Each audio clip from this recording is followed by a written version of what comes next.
एकादशी व्रत के कुछ नियम होते हैं जिनका कि पालन हमें अवश्य करना होता है, नहीं तो हमारा व्रत लगता नहीं है, हमें उसकी पुण्य की प्राप्ति नहीं होती है।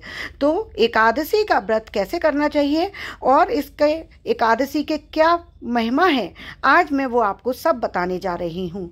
एकादशी व्रत 10वीं तिथि से ही प्रारंभ हो जाता है। 10वीं से ही मांस वाले पदार्थों का, जो लोग नॉन वेज खाते हैं, प्याज लहसुन खाते हैं, मसूर की दाल लेते हैं, शहद, ऐसा कोई भी खाद्य पदार्थ लेना वर्जित होता है।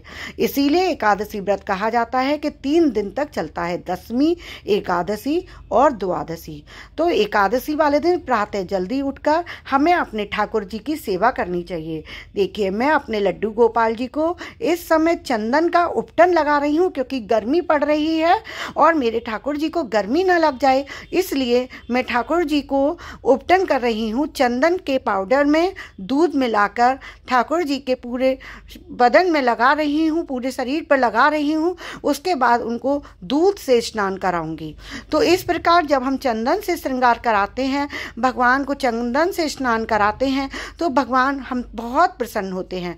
तो एकादशी की और जो नियम है वो मैं अब आपको बता रही हूँ। सुबह जल्दी उठकर स्नान आदि से निवृत्त हो जाएं, घर के मंदिर में पूजा करें, लड्डू गोपाल जी की सेवा करें, दीप प्रज्वलित करें, भगवान विष्णु का गंगा जल से अभिषेक करें। जैसे मैं भगवान को उपटन लगा रही हूँ, दुग्धाभिषेक, पंचाभिषेक से आप उपटन करें, श्रृंगार करें, स्नान करें, जो आपसे हो सके उतना उस तरीके से भगवान की सेवा करें। भगवान विष्णु को पुष्प अर्पित करें, तुलसी दल अर्पित करें। लेकिन आज के दिन, एकादशी वाले दिन, तुलसी तोड़े नहीं, एक दिन पहले ही तोड़ के रख लें।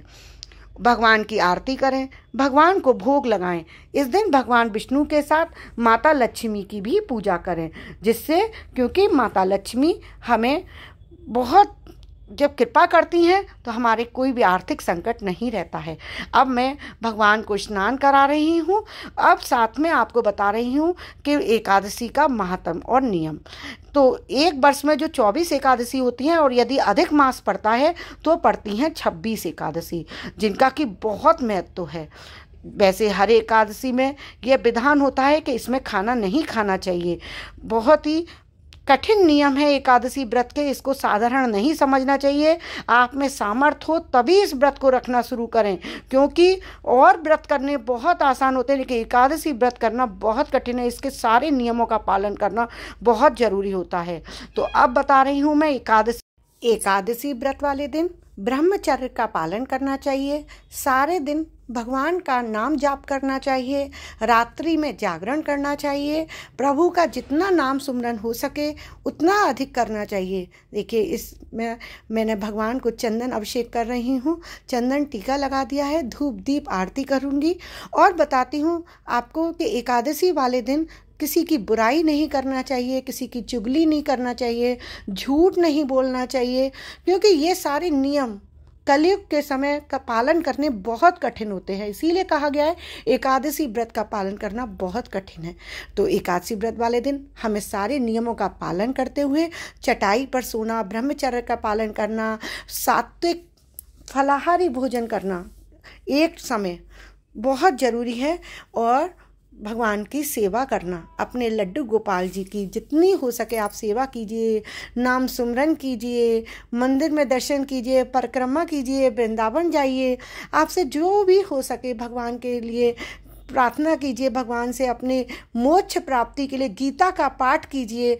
भगवान के जो और ग्रंथ होते हैं, भगवद गीता, रामायण, मद्भागवत कथा, जो भी आप पढ़ सकते हो आप उनका पाठ कीजिए।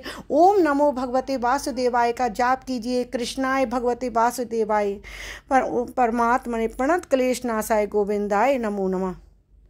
इन सभी मंत्रों का जो आपको सुविधा लगे मंत्र जाप करते हुए पूजा अर्चना कीजिए। देखिए, देखते देखते मेरे ठाकुर जी की सेवा हो गई है, आरती कर रही हूँ, उसके बाद फिर मैं भगवान को भोग लगाऊंगी। इसी प्रकार आप भी अपने ठाकुर जी को सेवा कीजिए और एकादशी के व्रत के नियमों का पालन करते हुए